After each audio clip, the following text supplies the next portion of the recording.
everybody. Happy Monday. Who is ready to kick off this week as a winner? It's time for another round of In the Know. So who is ready? I'm your host, Poppy Miller. You can follow me on Twitter at _Poppy Miller and on the gram at Poppy Miller3. And while you're at it, don't forget to follow at RU_ITK. That's the letter R, the letter U _ITK on Instagram and Twitter to stay up to date on all of the action coming to you from this game. $100 is tonight's prize, and we know that you want to make it yours, and here's how. There are 8 questions in the game. You'll have 13 seconds to type in your answer, and the catch, the correct answer totally depends on how you all respond. We ask and you answer. The most popular answer choice wins, and those that typed in that answer will move on to the next round. So answer very carefully. It's all up to you guys. Make it to the end, you'll win or split the cash prize. Well, that's the name of the game. Now let's get to the fun stuff. $100, 8 questions. May the best answer win. Bring on Q1. Name a place where you'd see people with luggage. All right, my world travelers, where is the first place that comes to mind when you think of people hauling those suitcases around? Think about it, but not for too long. You've got to beat the clock after all. I can think of a few places off the top of my head, but what do you guys think? There are several answers popping up on the board, but the majority of you guys went with airport.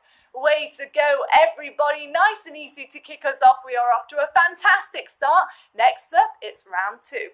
Name an ocean. Now, there are a few oceans in the world. In fact, our home base here in Charleston borders one of them. But which body of water do you think people most think of when you first think of the seas? Get those answers in. The timer is ticking down. So what's it going to be? There are only so many oceans in the world. You don't have that many options to choose from, so don't overthink it. Out of all of them, the one with the most votes today is the Pacific. Nice work, Houston's one step closer to the cash. Let's keep rolling. On to round number 3 we go. Name a topping you commonly find on pizza.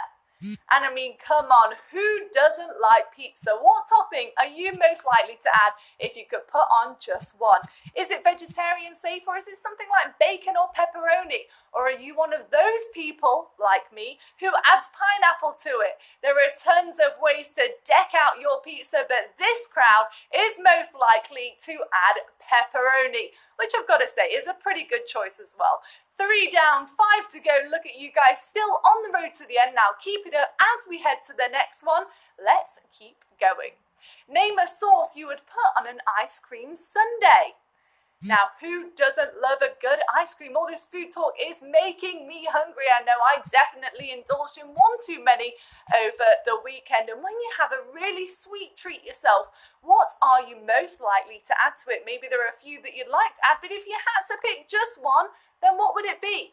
I can't say that I'd put any of these on my ice cream, but the majority of you guys are screaming for chocolate. Nicely done, everyone. We are flying through this game tonight. Look at you guys go. Next up, some not so smooth sailing. Let's do it. What do you think most people would say is the opposite of smooth? Now, there are a few words that could work here, but the one with the most votes will be the one that takes us over to the next round. So answer very wisely. What do you think most people would say is the opposite of smooth? If something is not smooth, then you would call it... There's some great options here, but the most popular choice on the board is rough, closely followed by bumpy, which is what I would have said, but luckily you guys are all with me as we are already halfway there. So let's see who will be taking home some sweet, sweet cash.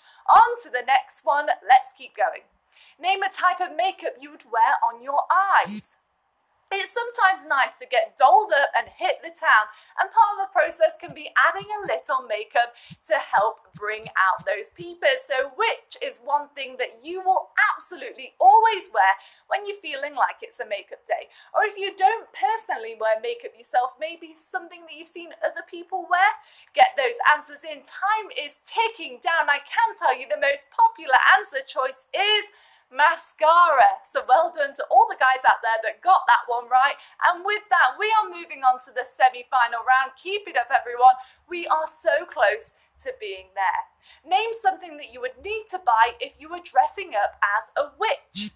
All right, everybody, let's pretend it's Halloween for this one. You've decided to be a witch this year, so what is the first thing on your list to buy for this costume? Maybe you've actually dressed up as a witch before, in which case think back to what you needed, which made it most convincing, something that would really take the costume to the next level. So many good things are piling in, but the number one item on your shopping list is a hat. And with that, we still have so many of you hanging on in there as we move to the final round of the evening. On to question number 8. This is it. Name a Spanish-speaking nation. There are tons of nations across the globe where Spanish is a huge language, so think on it for a moment. You've got plenty of places to pick from. This one will decide our winner of the night, so answer very carefully. Is it in Europe, South America, off an island, off a coast somewhere? You guys are listing tons of places that would work, but tonight the top answer and the winning answer at that is Mexico. So congratulations, you guys are officially in the know and you are taking home your share of the cash. But if you weren't quite on the money that time, then no worries, because you still have another chance at 8:30 p.m. Eastern for some baseball trivia. Thank you guys so much for playing. Congrats again to all of our winners. We'll see you soon, but for now, remember, don't be IDK, be ITK. Toodle pip.